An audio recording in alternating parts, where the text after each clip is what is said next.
Panginoon. Therefore, tayo po ay nagiging kamukha ni Kristo. Tama po ba? Pwede niyo po patingnan na inyong katabi sa kaliwa at sa kanan. Hindi pa pala tapos yun, Ate Isel. Sige po, pakitingnan.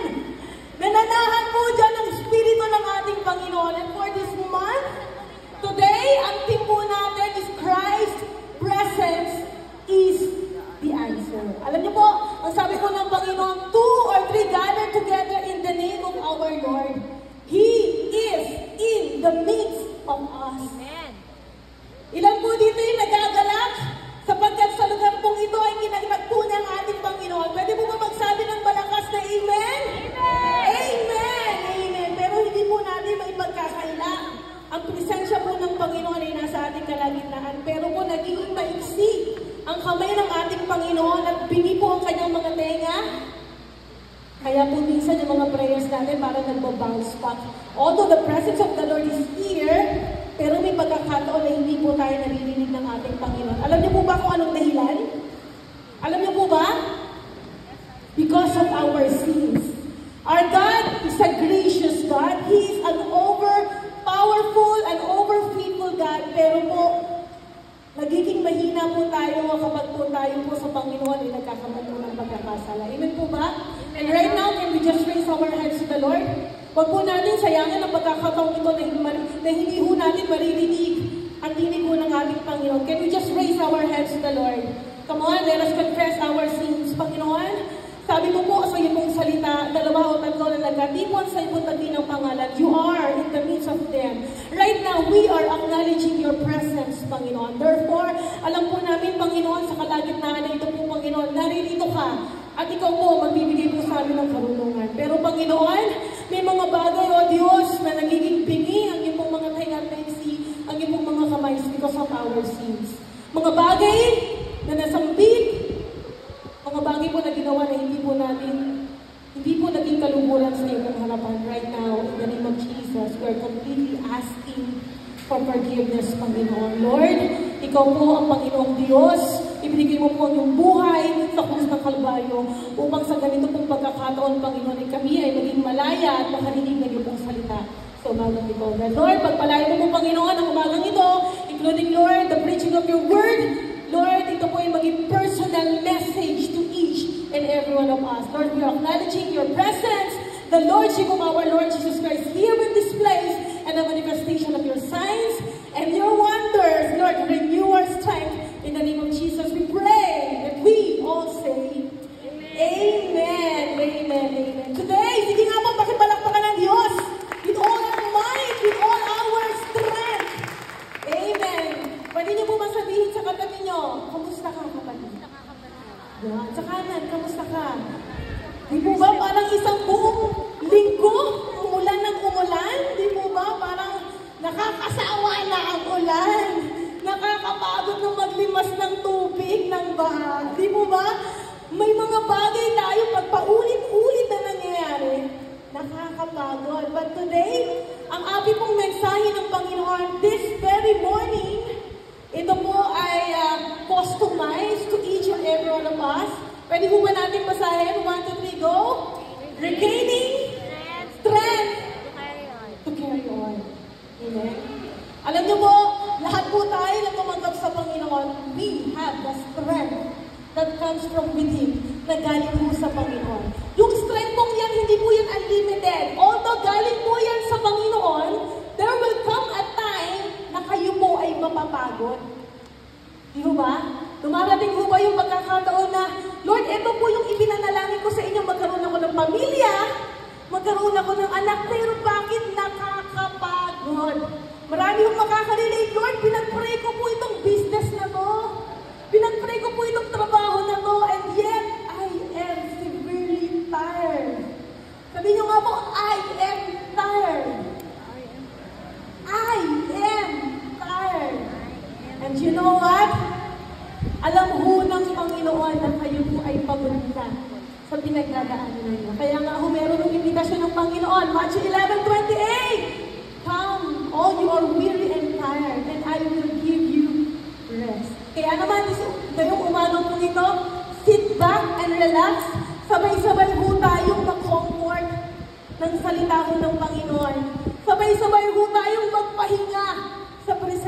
ng ating Diyos. At wala akong panalangin ko ho, wala akong lalabas sa lugar kung ito ay may daladala pa rin kong lalahin. This is the place where God is seated on the throne. Ang lahat po ng lumalapit sa Panginoon ay nagkakaroon po ng comfort. Amen ho ba? Amen. This time, alam niyo ho, ang ating pong teksto ay makikita ho natin sa Isaiah 11. Diba yung ibat natin din yan? Yan, 40 pala. Isaiah 40, ayan. Verse 28 to 29. Pwede ho ba natin basahin? 1, 2, 3, go. Yung meron pong lakas na galing sa Panginoon. 1, 2, 3, go. Do you not know? Have you not heard? The Lord is the everlasting God, the creator of the whole earth. He never becomes faint or weary. There is no limit to His understanding. He gives strength to the faint and strengthens the powerless. Brothers and sisters in Christ, kung kayo po ay dumating ho dito ng pagod at tingin ho nito ay kailangan nyo po ng pahinga, ang mensahe po ng Panginoon ay para po sa inyo. Ang sabi ho ng 29, pakilakas po, He gives strength. Saan po? Sa mga taong pagod. Kung kayo po ay hindi pagod, baka ho hindi po para sa inyo ang mensahe ito. And give strength for those who are powerless. Amen? Ang sabi mo niya sa Tagalog, hindi ba ninyo nalalaman? Hindi niyo po ba naririnig? Na iyong si Yahweh, ang reason po ng pagpunta natin sa lugar dito, ay walang hanggang Diyos. Lumikha ng daigdig, ng buong daigdig, at hindi siya napapagod. Sa isipan niya ay walang makakaunawa. Ang mahihina't mga napapagod ay kanyang pinapalakas. Amen po ba? Pwede po ba tayong manalangin sandali at sabihin po natin, Panginoon, bigyan mo po ako ng kumpletong kalakasan. Panginoon, bigyan mo po ako ng kumpletong kalakasan. Sapagat alam po natin sa umaga po ito, we only need one God to sustain us sa buhay po ito. Lord, ito po ang aming panalangin in the name of Jesus. Amen and amen. Alam niyo po, kung babalikan po natin ang Genesis 2, verse 2 to 3, masasabi po natin, Ate Hazel, kung ang Panginoon nga nagpapahinga, tayo din ay kailangan magpahinga. But you know what? Alam niyo po, na binabasa ko po ang salita ng Panginoon in Genesis 2, sabi ko, magpahinga rin naman ng Panginoon Pero hindi ho sa lahat, hindi ho lahat ng nagpapahinga ay pagod. Tayo lang pong tao yun. Okay? Ang sabi ko ng Genesis 2, verse 2 to 3, tinapos na likhain ang lahat ng ito sa loob ng 6 na araw. Nilikha ng Panginoon ang lahat ng bagay in just 9 days? 6 days! Kaya nga ho, di ba sabi, siya ang creator ng whole earth sa pamamagitan ng 6 na araw. At siya ay nagpahinga sa ikapitong araw. Pinagpala niya ikapitong araw at itinuring itong banal. Alam niyo ho, ang Panginoon hindi ho siya nagpapahinga kasi pagod na siya. Ang sabi ho ng salita ng Panginoon, ang Diyos ay nagpahinga kasi tapos na niyang likhain ang buong mundo sa pamamagitan ng 6 na araw. Again, hindi siya nagpahinga kasi pagod siya. Nagpahinga ang Diyos kasi tapos na niyang likhain ang mundo. At ang ikapitong araw ay itinalagaho niya bilang Sabat, araw ng pamahinga. Tayo po ang may kailangan nito. Pinattern ng Diyos ang 7 days of creation because in the 7th day, siya po ay magpapahinga. Therefore, tayo din po ay magpahinga sa presensya ng ating Panginoon. Ate Hazel, pagtungko pa naman, ang daming customer, ang daming bumibili, ang laki ng OT, di ba? Double pay, triple pay, sayang. And you know what? Ito po ang mensahe ng ating Panginoon. Ang lahat po ng bagay ay meron hong limitasyon. Ang charter nga ho 3 beses ho natin charge sa isang araw kasi gamit na gamit, di mo ba? Di mo ba? Minsan ho, ang gadgets kapag dire-diretso ho natin ginagamit, ito ho ay overcharge or pumuputok sa sobrang pagod kakagamit. Or even, yung mga makina, or even yung mga bagay hong nilikha, lahat po iyan ay may limitasyon. Ang wala lang pong limitasyon ay ang ating Panginoon. Now, this is the question, what makes us grow weary? Pwede niyo po ba tanongin sa sarili ninyo habang kayo po ay nakapikit? Pikit po kayo. Sabihin mo ninyo, bakit nga ba ako napapagod? Sinagot po ba kayo ng sarili ninyo? Bakit nga ba kayo napapagod?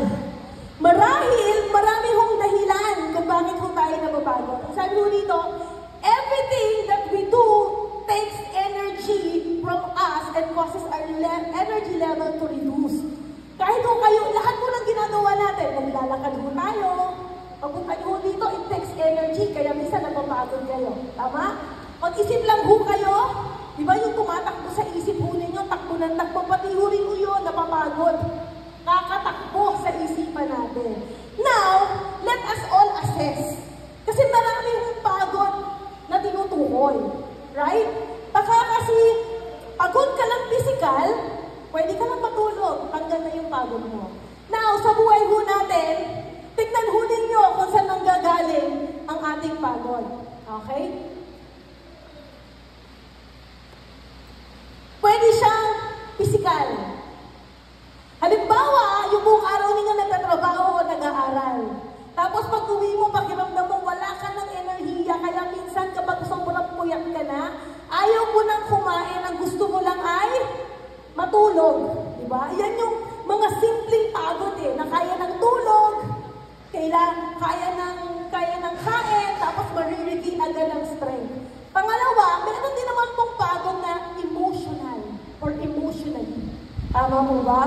Ito po yung pagod na kung saan ito naman ay kapag ang damdamin mo ang bumigay. Maraming dahilan, pwedeng heartbreak, pagkawala ng mga mahal sa buhay, problema sa pamilya, o patong-patong na stress. Kaya kung emotionally stress kayo, hindi ho ito kaya ng 3 araw na tulog. Hindi ho yan kaya ng buffet on the table kasi emotionally stress ka. Right? Emotionally stress, pagod na yung isip mo, kakaisip, pagod na yung puso mo. Why? Kasi doon tayo inaatake ng ating Panginoon. Number 3, anong klaseng pagod? Pagod mentality. Okay? Ito ay napapagod, pagkapagod ng isipan.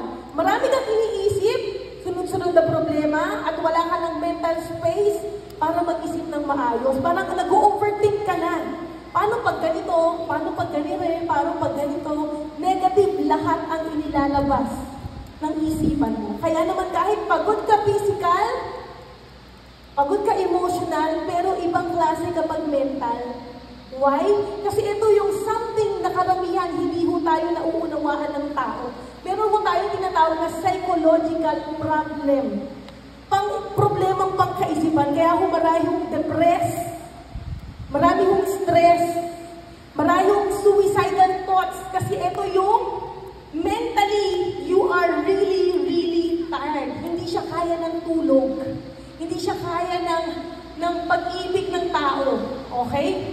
Next, ang 4, it can be tired spiritually.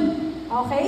Ito yung uri ng paghihina na may kinalaman sa ating pananampalataya at connection sa ating Panginoon. Minsan ho, nagtatanong ho tayo, Lord, bakit? Lord, bakit nangyayari sa akin to? Why? Kasi ho, naghihina ho ang spirit natin. If you are questioning God, because we know, ang ating pong Panginoon, kung meron kayong tanong sa puso't isipan ho natin, ang Diyos po ang nakakaalam ng sagot.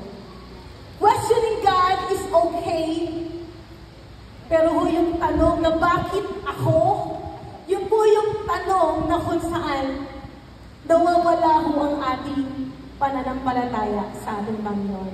Alam niyo po, marami po sa atin spiritually mahina.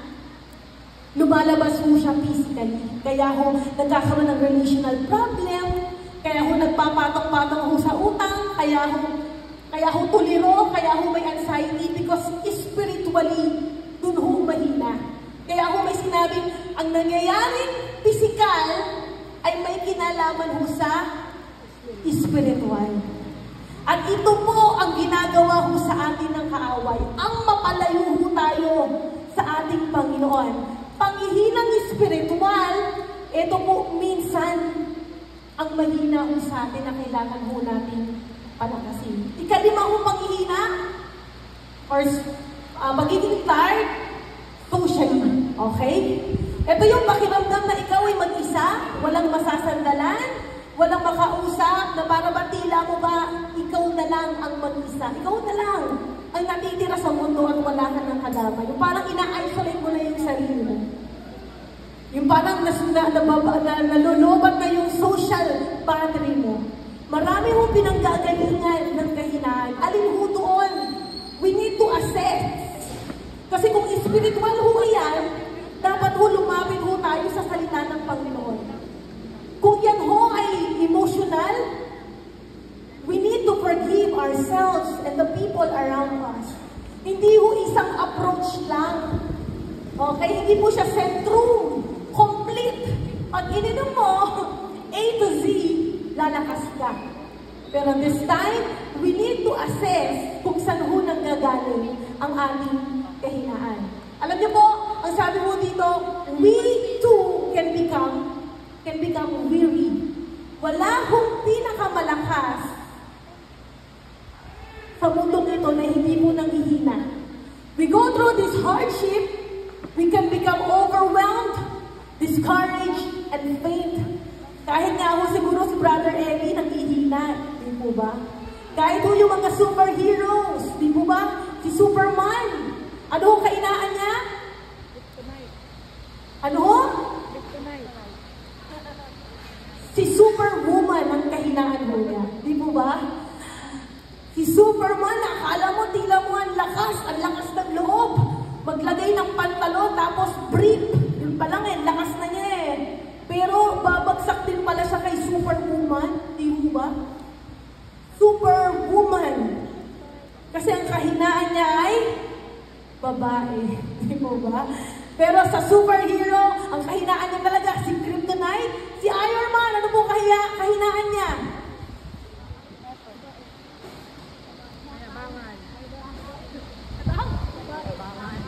Bakal ang kahinaan niya, sabi ni Sam. Si Iron Man, nawawala din ho siya ng energy.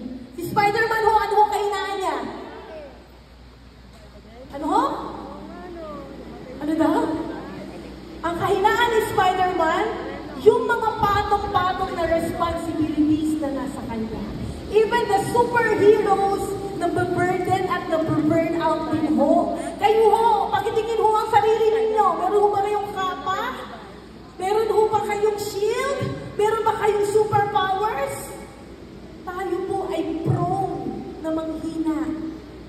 Our faith is not escapist. Okay? Paul's promise that things will just be fine. At hindi lang po sagot, may faith ka lang kayo, mawawala yan. Okay? Scam ho yan. A false promise that things will be just fine if you have enough faith. Don't get me wrong. Ang faith po ay hindi ho masama. But faith alone is dead kapag wala hong action. Hindi ho yung masasagot, okay, mayroong humingi sa'yo ng counsel, nanghihina ako ngayon spiritually, nanghihina ako physically. Kapatid, mag-pray ka lang. Kapag may faith ka kay Lord, giginhawa ang buhay mo. Faith alone will not resolve itong panghihinang ito. We need to take an action. Assess your problems. Saan ka ba mahina spiritually? Yes, you have faith. Yung faith na yan, ang gagamitin ho natin para bumalik ho sa Panginoon. Hindi naman pwedeng walang pananampalataya. Sapagkat ang pananampalataya ho, ang mag-uod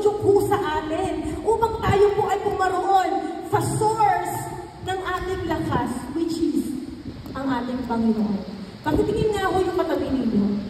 Tanungin niyo na rin ho yung katabi ho ninyo sa kaliwa. Tanungin niyo na rin ho kung anong pangalan niya.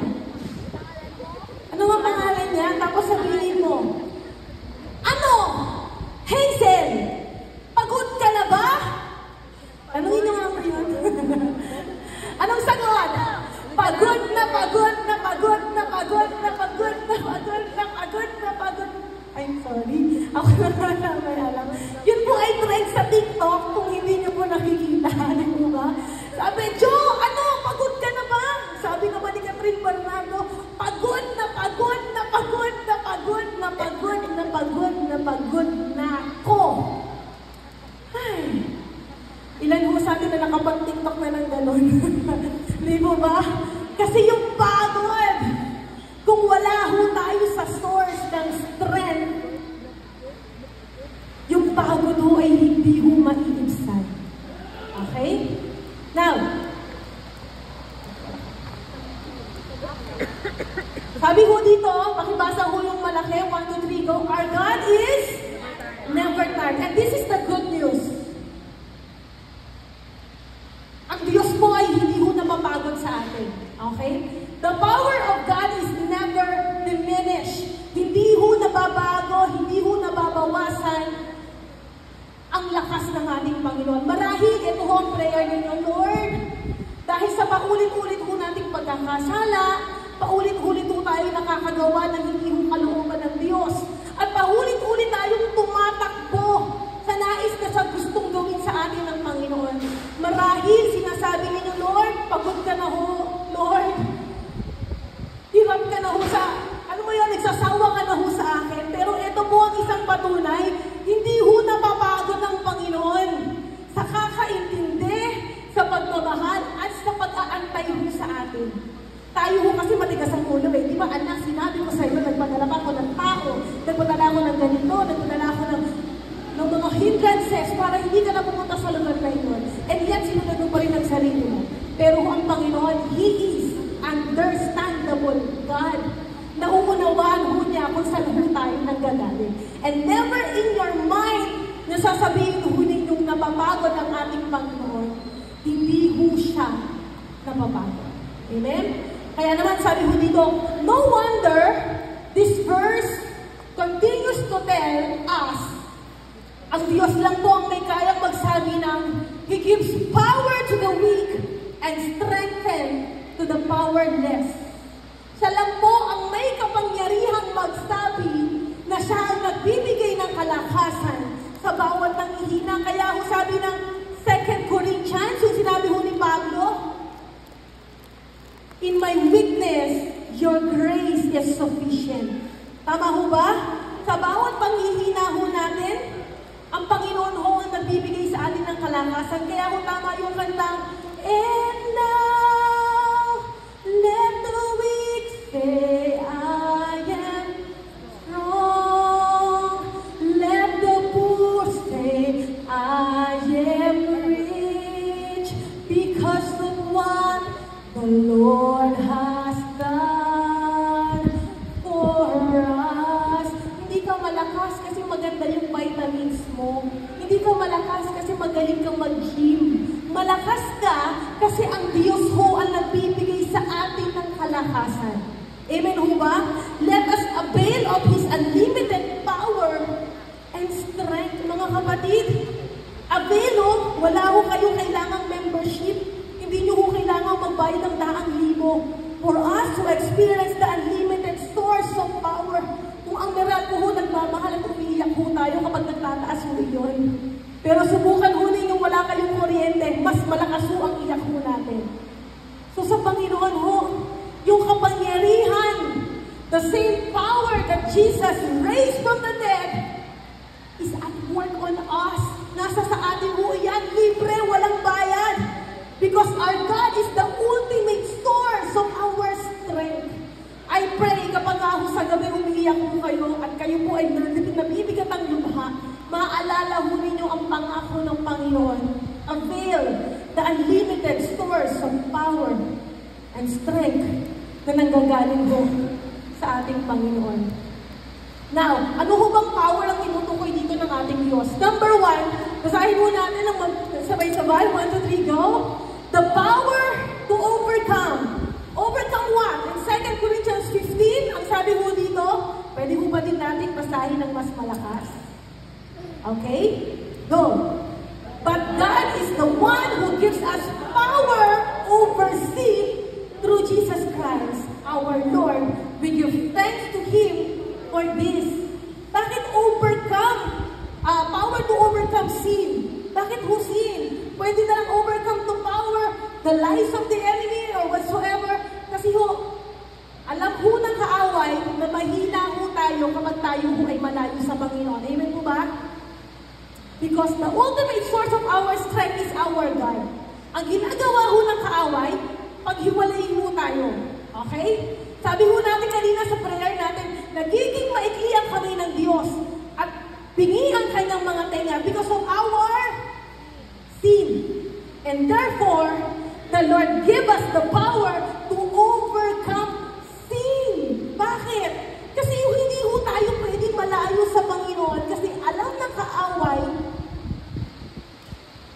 kapag tayo ay malayo sa Diyos, you are prone, you are vulnerable to take sin, and therefore, mapapahiwalay ho tayo sa koneksyon ng ating source ng power, which is our God. Alam nyo, God's grace is power to overcome sin. In Romans 6:14, binigyan ho tayo ng kapangyarihan ng Panginoon over sin, over Satan, according to James 4:7. Ang sabi diyan, submit yourselves therefore to God, resist the devil, and he will flee from you.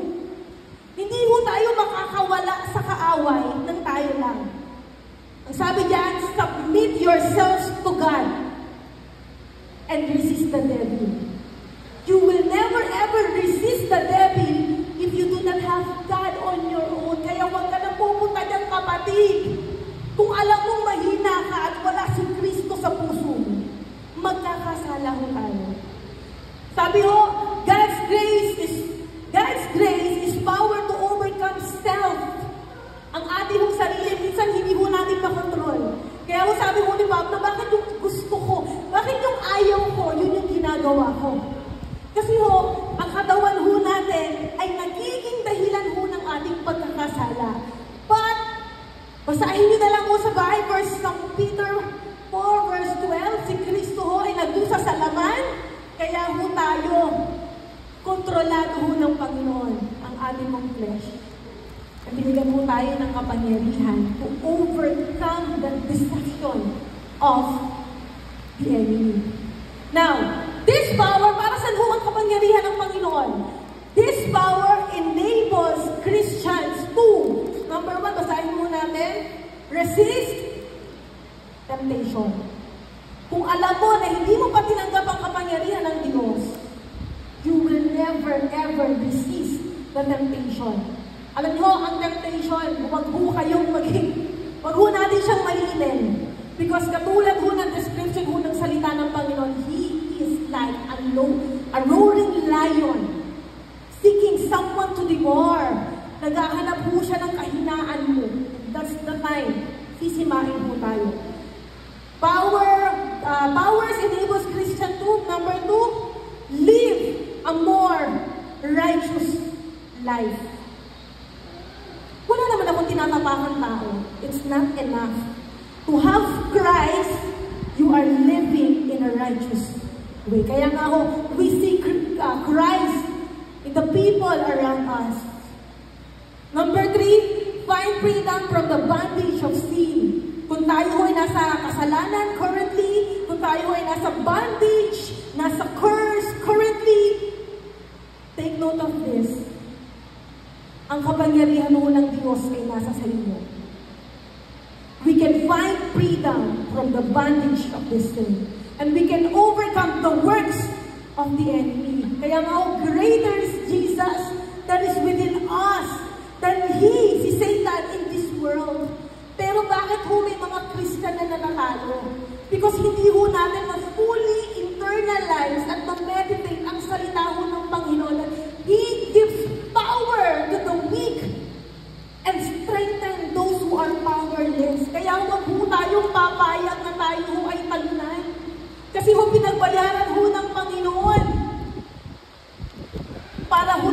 maging malakas. Number 2, binigyan ho tayo ng kapangyarihan, power to carry on.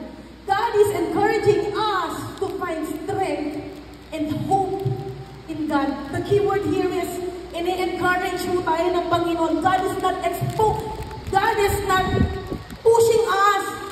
Hindi mo tayo dinidiktahan ng Panginoon na gawin ang bagay na ito. Ini-encourage mo tayo na kunin ho ang lakas mo sa Kanya. Kasi may mga broken ho emotionally. Ang counterpart ho nila, para magkaroon sila ng confidence at lakas, pumanap po ng partner. Kaya marami hong batang nagkakaasawa. Why? Kasi ang mga magulang nila, mahirap po, nagpapalaki ho sa kanila, kaya ang scapegoat nila, kapag nag-asawa ako, makakalaya ako sa kahirapan. Pero uulit lang ho yung cycle. Why? Kasi mali yung solution ho nila. We only find strength, genuine strength, from our God. Especially when we feel overwhelmed or weak, He provides power to those who are faint. Kaya sabi ng salita ng Panginoon, God is close to the broken heart. Okay? God is so close to the broken-hearted and those who are crushed in spirit. Kaya in prayer, kapag kayo ay sobrang painful, sobrang nakakaranas kayo ng pagod emotionally, iyak po kayo ng iyak, di po ba, habang nag-pray? Anong nararamdaman niyo after? Nakakatulog po kayo. Di ba? Nakakatulog po kayo. Kasi minsan, most of the time, ang Diyos ho ang nagbibigay sa inyo ng kapahingahan. God is the source of the strength. Kaya kung makakapansin kayo, ang tagal nyo nang iniyak dahil iniwan ho tayo ng mahal natin sa buhay, you're feeling emotionally heartbroken. Lahat na ng luha, iniiyak mo. Lahat na ng prayer, inusal mo, then all of a sudden, you find yourself gigising ka and you're regaining your strength. Kasi yan po yung work ng Panginoon sa atin. May mga ilan ho sa alak, sa barkada. Mga ilan ho sa pinagbabawal ng loob kasi doon ho nakakalimot. Kapag ka ho mali ho yung solusyon, papano ho yan ang mali. Only God can feel us. Ang sabi ho nito, God promised divine assistance and empowerment for those who trust in Him, allowing them to persevere and overcome obstacles as we bound in the work of our Lord. Ang sabi ho nito, have you not known? Hindi mo ba alam or hindi mo ba naririnig? Ang Diyos ho ang nagbibigay ng kalakasan po sa atin. He is essentially asking us, tinatanong ho ng Panginoon kung nakalimutan nila.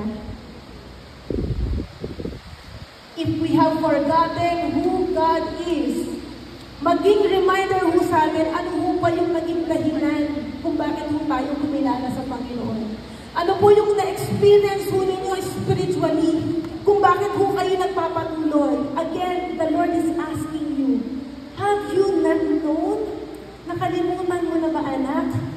Nung nangihina ka, ako ang nagpalakas sa'yo. Nang may masakit sa'yo, pinagaling kita. Nung ikaw ay nasa bingit ng kamatayan, sinagip kita. Nung ikaw ay nasa gitna ng kahihiyan, niligtas kita. Ang Diyos po, never ever nawala ho sa ating pong picture. Kaya nga ho, ang sabi ho ng Matthew 11:28-30, at dito ho ako mag-close in conclusion. Someone said, when we remind ourselves of the character of God, we are led towards trust-filled rest and hope-filled confidence. Again, in Matthew 11:28, ito po ay imbitasyon po ng Panginoon. Ang sabi po ng salita ng Diyos, kaya daw po tayo hindi nakakatanggap ay hindi ho tayo humihingi. Kaya ho, hindi tayo nakakasumbong kasi hindi ho tayo kumakatot. Kaya ho, hindi daw natin nakikita ang Diyos kasi hindi ho natin sinasaliksik. Alam niyo ho, ang charger, ang cellphone ho natin, kahit kung i-plug mo po yan sa cellphone, kung hindi mo yan i-plug sa source, sa current o sa kuryente, sa power supply, hindi mo mag-charge ang cellphone. Tayo po, it represents us, we are a cellphone. The Word of God is the Bible. We have our Bible, daily hawak-hawak po natin, nasa bangko natin. Pero kung hindi po natin nauunawaan that God is the ultimate of our source, ultimate source of our strength, at kung hindi po tayo lalapit sa Panginoon, you will never ever experience the strength that comes from within. Alam niyo po, ang definition po ng peace is not the absence of chaos or chaos. Ang definition ho ng kapayapaan ay hindi dahil walang magulo o walang problema. Ang sabi ho ng salita ng Panginoon, the Lord will give us peace that surpasses all understanding. That even if you are in the midst of trials, you are still in the midst, you are currently, meron kang pinagdadaanan ngayon, emotional, family problem, financial problem, physical problem, sa trabaho, marami hong problema. But take heart kapag huwag po natin sayangin ang salita ng Panginoon. Again, kung hindi mo tayo lalapit sa source, you will never experience it. Again, Mateo 11:28, ang sabi mo dito, lumapit kayo sa akin, kayong lahat na nahihirapan, at lubhang nabibigatan sa inyong pasanin. Ito po ay imbitasyon ng Panginoon. At kayo'y bibigyan ko ng kapahingahan. In verse 29, pasanin ninyo ang aking pamatok at matuto kayo sa akin sapagkat ako'y maamo at may mababang loob. Alam niyo po, nung dati ho, binabasa kong salita ng Panginoon, pagod na nga ako, Lord, pero bakit may papasanin pa ako? I question God, Lord, bakit kailangan pa akong may pasanin? Ang bigat na ng pinagdadaanan ko. Alam niyo po, what symbolizes the pamatok? Alam niyo yung pamatok? Pamatok or pamatok? Ito ho yung nasa kalabaw, tama ho ba ko? Sa mga magsasaka, may isang kalabaw, kailangan ng pamatok, tapos hihilahin siya para makapag-aralo sa bukid. Ang sabi ho ng Panginoon, take my yoke. Buhati mo ang pamatok ko. It signifies, hindi ho kayo nag-iisa. Kasama ho natin ang Panginoon. Alam niyo ho, two is better than one. Kung mag-isa niyo ho, bubuhatin ang problema ho ninyo. Mapapagod ho tayo. Pero may imbitasyon ho ang Panginoon. Dalihin po natin ang kanyang pamatok. Sapagkat ang kanyang pamatok ay nagsisimbolo ng pag-ibig niya sa atin. Sapagkat madaling dalhin ang aking pamatok at magaan pasanin ang ibibigay ko sa inyo. Huwag na ho natin pahirapan ang ating buhay kasi tayo hindi naman minsan nagpapahirap ng ating buhay. Draw to Jesus right now. God is still waiting. Kaya nga ho may kantang sinabi,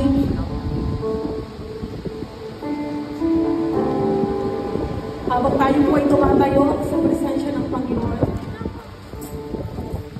expect that the Lord is giving you comfort. As we sing.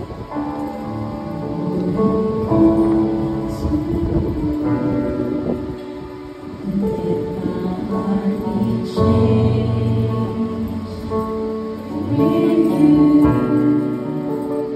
flowing from the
Ibigin po natin sa Panginoon.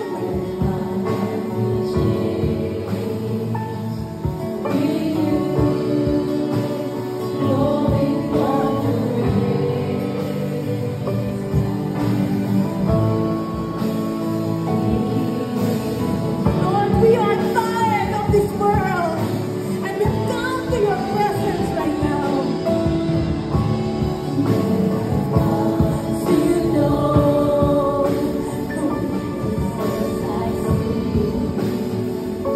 I see in me will be stripped away.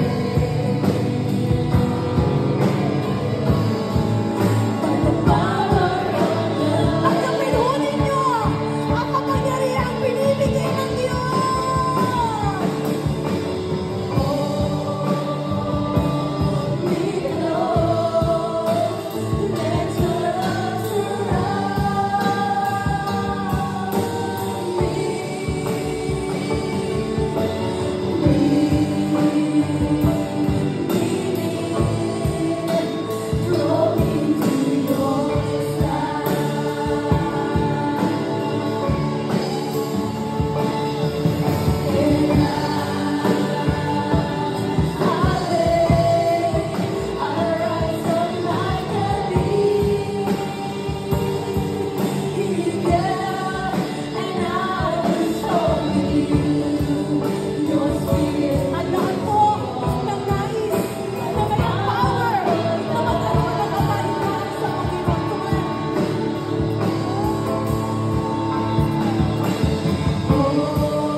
The hands lifted up. Come on, make it a prayer.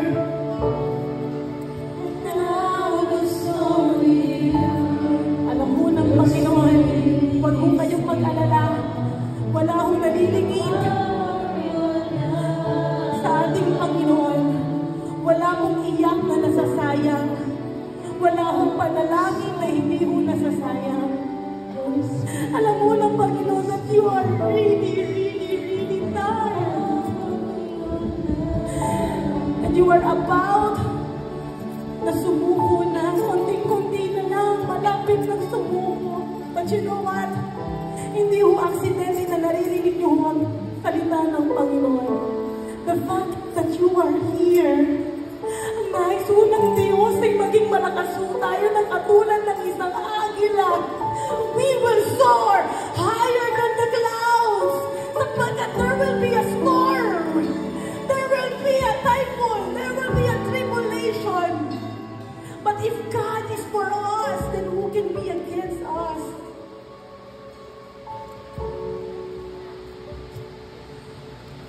This time, ang gabihin ninyo ang pagyakap ng ating Panginoon. Wala akong lumapit sa Diyos na kanya akong tinaboy. Ang gabihin ninyo ang pag-ibig ng Panginoon. Anak, I know that you are tired for all of these things.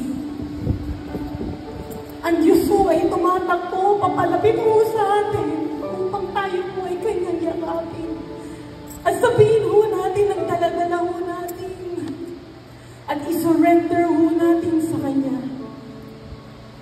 At tanggapin ho natin ang Kanyang invitasyon na dadalayin ho natin ang Kanyang pamatok. na nagbibigay ng kadaanan. Panginoon, habang nakataas po ang aming mga kamay, this is our connection to you, God. You are the ultimate source of power. And according to your word, you give strength for those who are weak, for those who are powerless. And we can say, now, those who are weak, we have a strength. For those who are poor, we are being rich because of what you have done for us. Father God in heaven, ang buong isang linggo po ulit,